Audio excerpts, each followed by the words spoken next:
In today's video, we are going to show you how to install a non-OEM mounting front splitter. So there are three methods to install these front splitters. The first and most common would be self-tapping screws along with some 3M tape. You could then also use some rivets, or finally you could remove the bumper and nut and bolt it. So for today's video, we'll be using this Zero splitter on this M140i. However, the principle should be the exact same for a majority of cars and aftermarket splitters. This is going to be a fairly easy install today, and the tools needed for the method we'll be using will be an impact gun with an 8mm socket. You'll need your 3M tape with a DC promoter, and then finally your self-tapping screws. Now, if you are going to be using the rivet method, you'll obviously need your rivets, a drill and drill bit, and then finally your rivet tool. The first thing you want to do, especially when working with an ABS black plastic splitter, is just check and see if it's got a plastic film you need to remove. In this case, the Zero one does, so I'm just going to remove that now. So once you've removed that film, the next step will be prepping the splitter with the 3M tape.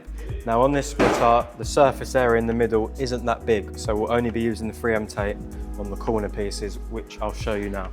So you just want to grab your adhesive promoter, and you're going to want to just wipe over the surface that you'll be sticking the 3M to.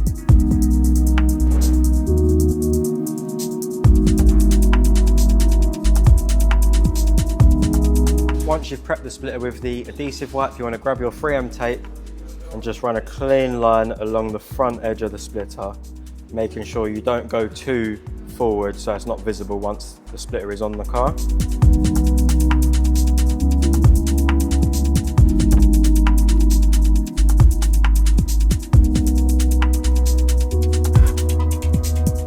Now we have got the splitter prepped and ready to go on the car.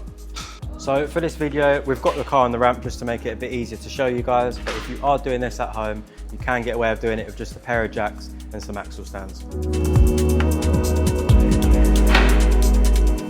So before you commit to drilling and putting any holes in your car, you want to line up the splitter and make sure it fits all good. For today's video, we've got a trestle to make it a bit easier for you guys, but if you are at home and you're doing it on the floor, you can just use a pair of blocks, some cardboard boxes, or if you've got a spare pair of hands free, just another person to help you hold it up and just eye it all up before you commit to drilling.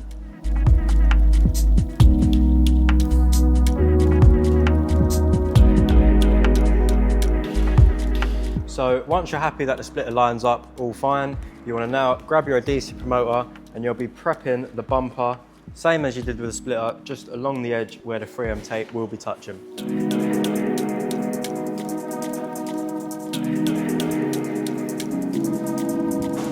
So next step, you want to peel just the corner of the 3M backing away. This is so that when you're lining it up against the car, you're not committing to sticking it straight away and you still get a bit of movement and adjustment. So you just want to peel a corner back just like that. And now just do the same on the other side. Now you want to get the splitter lined up again, and once you're happy with the position, slowly pull away the backing of the 3M tape and then apply pressure underneath to get it stuck to the car.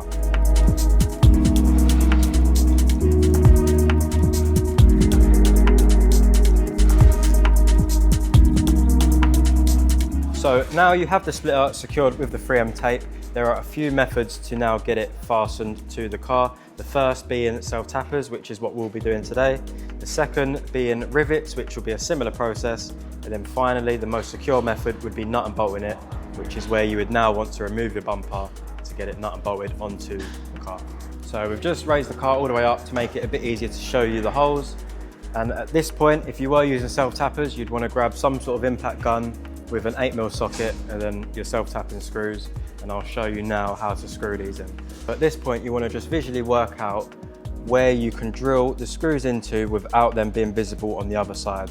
You want to make sure they're going through the splitter and straight into the bumper. So in this case, what we'll be doing, we'll be using this front line here, and we'll be putting the self-tappers 1 centimetre in from that line, so we know there's no chance of them poking through the top and being on show. So for this splitter, I'll be using 4 self-tappers on either corner piece and then 5 in the middle, and you just want to make sure the screws are nice and evenly spread out. And if you was to use rivets instead of self-tapping screws, instead of putting the 4 self-tappers in this corner piece, for example, I would be drilling 4 holes, which the rivets would then go into, and using your special rivet tool, you'd then be able to get them nice and secure.